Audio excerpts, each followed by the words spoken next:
Graduation? They didn't even ask the time. They knew. They just didn't care. My name is Eliza Monroe. And from wherever you're watching this, stay with me. Has anyone ever made you feel invisible on the most important day of your life, and then expected you to smile through it? Because that's exactly what my parents did. The ceremony was at 4 p.m. sharp. I'd spent years getting here, double shifts, sleepless nights, tutoring rich kids whose parents actually showed up to things. And all I asked for was one day. I stood by the auditorium doors in my cap and gown. Everyone else had families waving, filming, holding signs. I had a lukewarm coffee and an empty seat. At first, I thought maybe there was traffic. Then, right before I walked on stage, my phone buzzed. Mom, we're skipping the graduation. Your brother needs us. You're not our priority right now. Just like that. No apology. No explanation. Just, you're not our priority. I read it 4 times. Then I smiled, not because I was okay, but because something in me finally snapped into focus. For years, I'd bent over backward for them. Paid their bills when Dad got laid off. Worked 2 jobs while Mom found herself for the 4th time. Sent every extra dollar to keep their house from going into foreclosure. That house, the one I wasn't even allowed to decorate a room in. The one where my brother got a birthday dinner every year and I got leftovers with a candle stuck in them. The one where family game night meant me doing dishes while they played Uno with his friends. But this text? This was my diploma, not the one they hand you on stage. The one life hands you when it tells you they were never going to choose you. Stop choosing them. I didn't cry. I didn't call. After I walked the stage, I handed my diploma to my best friend Ava, hugged my professor, and drove home in silence. I went straight to my room, sat down at my desk, and opened the banking app where the mortgage autopay was set up. It was in my name. Because my credit score was the only one clean enough to qualify. Because when they begged, I said yes. I clicked cancel autopay. Then I wrote a note on a torn piece of paper and left it on the kitchen counter. You're right. I'm not your priority. So don't expect to be mine. Then I packed a duffel bag, grabbed my laptop, passport, and some snacks. And I left. No shouting. No door slamming. Just one final understood. I didn't expect anything to happen that fast. But the next morning, my phone blew up with 17 missed calls and 2 voicemails. My dad's voice? Panicked. Eliza. The bank's saying the account's frozen. What did you do? We can't access anything. The house. What's going on? I didn't answer. Because I was busy sipping coffee in a little downtown apartment I'd sublet with Ava. Surrounded by people who didn't just remember my graduation, they celebrated it like it was the Olympics. And that's when I realized I wasn't the broken one. I was just done being their free emergency plan. When I was 16, my dad sat me down at the kitchen table and said, "You're the responsible one, Eliza. That's why we need your help." I didn't know help meant signing over my future. At the time, my mom was in one of her spiritual phases. She'd quit her job at the clinic and decided she was going to start a YouTube channel about candle healing and moon cycles. Meanwhile, my younger brother Mason, the golden child, had totaled his second car and dropped out of community college to pursue music. He was finding himself, too. So, guess who got asked to co-sign the mortgage refinancing? Me. I had just turned 18. Barely had a credit score. But because I'd been working retail and filing taxes early, it was clean enough to qualify. "We'll only need you on paper," Dad had said. "You won't have to actually pay anything. It's just technical." What a lie. Within 6 months, I was covering partial payments. Then utilities. Then full payments. Because Mom forgot to send the check. Because Dad's new gig didn't pay yet. Because Mason needed studio equipment. And every time I asked, why am I the only one contributing? The answer was always, you're the strong one. You're our smart girl. It wasn't a compliment. It was a leash. When I got into college on scholarship, they didn't throw a party. They said, "Oh, so you'll still be sending money home, right?" I juggled 2 part-time jobs while studying engineering. I'd be tutoring spoiled freshmen at 11 p.m., then wiring money the next morning because Mason had overdrafted again. One time, I skipped my finals to help my parents file bankruptcy paperwork for their car loan default. No one even said thank you. Just, we knew we could count on you. Like I was a credit card with a heartbeat. But here's what they didn't know. Every bill I paid, every document I signed, every email I sent on their behalf, I kept copies. Because when people treat you like a tool, you start building your own backup plan. I knew the mortgage was legally in my name. I also knew their bank accounts were connected to mine for automatic payments. So when I walked away that night and canceled the mortgage autopay, it triggered something deeper. Their account had bounced, which triggered fraud detection, which locked them out of every linked asset. And me? I wasn't breaking any laws. I just stopped helping. Ava and I sat on the couch the next morning and watched the chaos unfold like a drama series. My brother posted on Instagram, "When your whole family's bank account gets frozen and no one knows why, skull, skull, skull." In the background of his video, you could hear my mom yelling, "Call Eliza, now." But they forgot one thing. I'd warned them. That note I left? It wasn't a tantrum. It was a declaration. Don't expect me to be a priority if I was never yours. By day 3, my dad was texting like a man on the verge of a breakdown. "Eliza, we need to talk. This isn't you. Please. Your mother's sick with stress. You're being selfish. Don't do this to us." But that's the thing. This was me, just not the version of me they could control anymore. I didn't respond. Because while they were panicking about their credit score and frozen assets, I was busy digging up every document, email, and voicemail I'd archived over the last 4 years. Because deep down, I always knew they might turn on me someday. So I kept everything. I found the voice memo Mom sent when she wanted me to cover Mason's DUI fine. "Baby, if you really love us, you'll make this go away. You know how to move things around. Don't tell your dad, just do it quietly." And I did. I sold my textbooks that semester to afford it. Then I found the bank transfers. $4,800 to their mortgage in July. $3,200 in unpaid medical bills in August. $6,100 in total across 5 months. All while I lived off instant noodles and skipped winter coat shopping to buy Mason a new laptop after he accidentally dropped the last one. And the worst one? A message I'd buried in my email inbox from Dad. "Don't make us choose between the family and your education. That's not fair. You're lucky you even have the chance to go." That was sent the day I got my scholarship confirmation. I always thought if I just worked hard enough, gave enough, stayed quiet enough, they'd finally see me. But some people don't want to see you. They only want to use the parts of you that make their lives easier. So when their bank accounts locked up and the foreclosure notices started arriving in the mail and my brother tweeted, "Can't believe this is happening to MY family. We deserve better," I laughed. Because what they meant was, we deserve Eliza to keep saving us.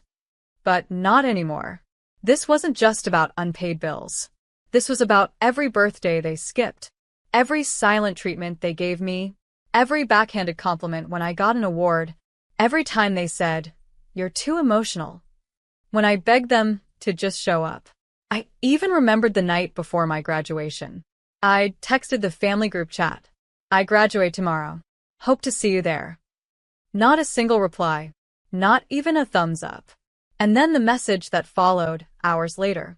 "We're skipping. Mason needs us." They didn't even say congratulations. But now they needed me? Ava found me one night in the living room, surrounded by folders and screenshots, just breathing. Not crying. Not raging. Just breathing like someone finally found solid ground. "What are you doing with all this?" she asked. I looked at her and said quietly, "I'm building a timeline. If they want to come for me legally, I'll show them every time I paid to be loved." It started with a letter. Not a long one. Just a single, typed page, delivered by courier to my parents' address. "To whom it may concern. This notice is to inform you that the cosigner and financial guarantor of the property located at 711 Granger Lane has formally withdrawn all voluntary support, as permitted by the contractual agreement outlined in the mortgage terms. Effective immediately, repayment responsibilities now fall solely on the primary residence. It had no signature, but they knew exactly who sent it, because they knew what they had done. My phone exploded the next morning. 32 calls, 5 voicemails, one from my mother in tears, one from Dad trying to sound calm but already losing control. Eliza, listen, you made your point, okay? Now, let's fix this. Let's be adults. Adults? Adults don't say, "You're not our priority." Adults don't gaslight their daughter into silence and servitude and expect applause for it. I blocked them both. Because the plan wasn't just to walk away. It was time to remove my name from everything they tied me to, while still pretending they raised me. I met with a financial advisor Ava recommended. She was blunt, brilliant, and didn't ask for a backstory. Just numbers. We went through every joint account, every document I'd ever signed, every credit card they opened under my name, yes, even that, and started the process of severing every single tie. I filed identity misuse claims for the cards I never authorized, sent certified letters to lenders where they'd listed me as an additional income source. And I pulled my credit report and highlighted every transaction that wasn't mine. It wasn't revenge. It was reclamation. I was reclaiming my name. Meanwhile, I found out something interesting. The mortgage they'd refinanced with my help? It had a clause. A very useful clause. In the event of a primary contributor's withdrawal from repayment, the cosigner reserves the right to initiate for-sale proceedings if payments default within 90 days. They were already 60 days behind. The countdown had begun. Mason posted a sob story on Facebook. "Our house is being stolen. Prayers appreciated." The comments were wild. "How could this happen? Your sister's always been so smart. What happened to her? She was jealous of you, clearly." Jealous? I almost choked on my tea. Jealous of a man-child who never had to pay for consequences? Who got a tattoo with the rent money and blamed it on emotional blockage? No. This wasn't jealousy. This was freedom, wearing my own face for the first time. Then came the email from my dad. "If this house goes under, your mother might not recover. Just know you'll be responsible for breaking this family." And I replied, "The house isn't breaking the family. The lies are. I'm just stepping out of the debris you built." The foreclosure notice came on a Wednesday. Certified mail. Bright red stamp. Final warning. It was taped to their front door like a scarlet letter. The same door I used to unlock with groceries in my hands and hope in my chest, hoping maybe this time someone would say thank you. Now, it was locked from the inside. Against me, but not from the truth. Within 48 hours, the news spread through the neighborhood like a virus. Whispers on porch swings. Group chats flooded with screenshots of the notice. And the funniest part? They tried to blame me. Dad posted in the community forum. "Unfortunate financial hardships. Our daughter cut ties unexpectedly, but we'll bounce back." Unexpected? I left a paper trail of years of sacrifice. They didn't lose me overnight. They chipped away until there was nothing left to stay for. The bank called me, politely asking if I wanted to reconsider payments. I told them, no. I fulfilled my obligation, and I've documented everything. The woman paused. "Smart of you," she said softly. By week 3, their utilities were being cut off one by one. Electricity, gas, water. They started living like squatters in the house they swore would be their legacy estate. Mason tweeted again. "Imagine turning on your mom like that. Cold world." I almost replied, but I didn't need to. Because under his tweet, someone else, a girl I barely knew from high school, commented, "Didn't Eliza pay your hospital bill when you broke your wrist at a party your parents didn't know about? Cold world, huh?" Another person added, "Didn't Eliza cover your mom's dental surgery last year? I remember the GoFundMe mysteriously closing right after." People remembered, even when they pretended not to, and slowly the narrative unraveled. Meanwhile, I submitted an official request to remove my name from their property title. It would take 30 days to process, just long enough for the auction notice to go up on the city site. And then it did. Their $480,000 home, listed under court-supervised repossession. I'll never forget the call that came next. It was Mom. Blocked number. Shaking voice. Eliza, we're losing everything. For once, there was no guilt. No manipulation. Just the sound of someone who finally saw the ground below her wasn't solid. But it was too late. I said one sentence. You skipped my graduation to babysit your son. I skipped your downfall to save my soul. And I hung up. That night, Ava and I lit a candle, not to celebrate their loss, but to honor the part of me that finally let go. Because when you've been gaslit your whole life, the hardest thing isn't walking away. It's believing that you deserve to. The auction happened on a cloudy Tuesday. I didn't attend. Didn't need to. I already knew what they were losing. It wasn't just the house. It was the illusion, the myth that they were the generous parents, the hardworking providers, the victims of their daughter's ungratefulness. But the truth? They weren't victims. They were architects. And they built a throne on my back. After the house was listed, it sold within 12 days. Under market. Quick buy. Cash offer. I watched the listing disappear with a single click. And when Mason posted a story with bags packed in the driveway, captioned "New chapter, same haters," I actually felt nothing. No rage. No victory lap. Just release. Because while they were scrambling for shelter, I was finally building mine. I didn't go back to the old neighborhood. Didn't drive past the house. I didn't need to see the walls where I used to cry. Instead, I focused on the version of myself I had been forced to abandon. The girl who used to sketch floor plans on napkins during lunch breaks. Who dreamed of designing homes not to survive in but to thrive in. So, I applied to an architecture program overseas. Portfolio? Ready. Recommendation? Ava's uncle, a retired city planner, wrote one with tears in his eyes. She rebuilt herself from rubble.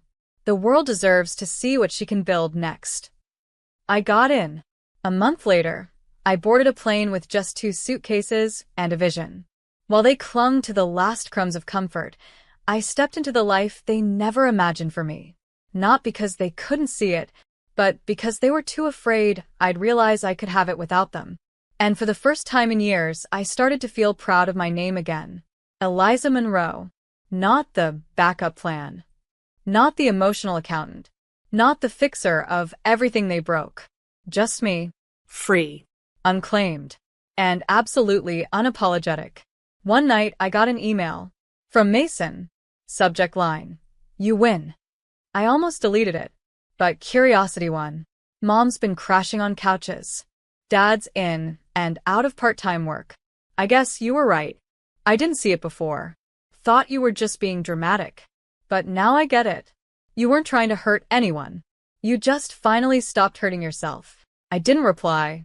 Not out of spite. But because some letters aren't for responding. They're just echoes of what you already knew. They only understood when it was too late. Paris. Not a postcard. Not a fantasy. But my new reality. Cobblestone streets. Open-air cafes. Architecture that breathed. Everywhere I walked, the buildings whispered stories, not of pain, but of survival. I found myself drawing again. Not because someone needed me to, but because I wanted to. My professors saw something in me that no one back home ever had. A voice. Not just in design, in how I thought, how I observed the world. Your work carries emotion, one said. You don't just build structures. You build memory. And that made me think of the house I'd once saved 100 times. The one where I was never allowed to put a photo on the wall. How many girls live inside homes they're not allowed to belong to? How many women spend years holding up families that call them a burden the moment they stop serving? So I started sketching a new kind of project. A space for them. I pitched the idea to a local women's nonprofit. The Hearth Project. A transitional home for women estranged from their families, not just a shelter, but a sanctuary. Each room named after a word I had to reclaim. Worth. Voice. Rest. Fire. Home. The nonprofit approved it. then funded it, then gave me the green light to design it. Me. The girl who used to cry in the laundry room because her bedroom was given to her brother's gaming setup. Now building rooms for women like me with doors that never lock behind them. I sent Ava the first draft of the floor plan. She called me crying. Eliza, do you realize what you've done? You turned survival into art. You turned pain into shelter. Meanwhile, my name began to circulate. A feature in an architectural blog. A student award for transformational urban design. Suddenly, I was no longer someone's sister or someone's daughter. I was someone. One evening, I sat by the Seine, watching the sunset, holding a letter I hadn't opened yet. It was from my father. Handwritten. No return address. Just 3 words on the back. Please read this. I stared at it for a long time, and then I placed it inside my sketchbook, unbroken, unopened. Because forgiveness isn't always about hearing apologies. Sometimes, it's just choosing not to carry their words anymore. I looked up as the lights on the river flickered to life. And I whispered to the wind, "You told me I was a burden, but you forgot. A burden can become a beam if she learns to hold herself." It took me 2 years to go back. Not because I wanted revenge. Not because I missed them. But because I needed to prove something. To the version of me who once sat silent at the dinner table while they made jokes at her expense. To the girl who once baked her own birthday cake and still waited all night for someone to sing. I didn't go back for closure. I went back to witness my own survival. The house was gone. Sold to a retired couple who'd turned the lawn into a garden.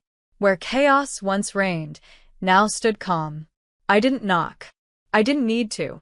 I stood across the street and whispered, "You don't know my story anymore." I drove past my old high school, past the diner where I worked night shifts, past the clinic my mom quit because spiritual energy didn't pay well enough for her. Then I stopped at the community library, walked inside with a single folder under my arm. Inside were copies of the Hearth Project's blueprints, a full case study. I donated it to the architecture section, under a new plaque, in honor of the ones who built themselves. That night, I stayed in a small motel. 1 room, 1 suitcase, 1 self. And I finally opened the sketchbook. Inside was the letter from my father, still sealed. But I didn't read it. Instead, I tore a piece from the last page and wrote a letter of my own. To the girl they called selfish for choosing herself. I'm sorry it took so long to believe you were worth more than duty. I'm sorry I called survival ingratitude. I'm not her anymore. But I'll never stop protecting the piece of me that still remembers what she endured. I love you. I choose you. Every day. Eliza. I folded it. Slipped it between the pages. Closed the sketchbook with quiet hands. Back in Paris, the Hearth Project opened its doors. Women walked in carrying pain, but left carrying plans. One wrote a poem on the wall in room 3. They said I had nothing left, but I had my name. And it was enough. On opening night, Ava handed me a glass of sparkling cider and smiled. "What do you feel?" she asked. I looked around. At the lights. The warmth. The laughter that came from freedom, not fear. And I said, "I feel like the storm didn't drown me. It washed me clean." Final narration, as if Eliza is speaking directly to the viewer, quiet, steady, honest. They skipped my graduation like I was a footnote in their story. But I became the author of mine. I stopped paying for their comfort and started investing in my own peace. They called me a burden, but I carried generations of pain and still found a way to build light from the wreckage. This isn't a story about revenge. It's about reclamation.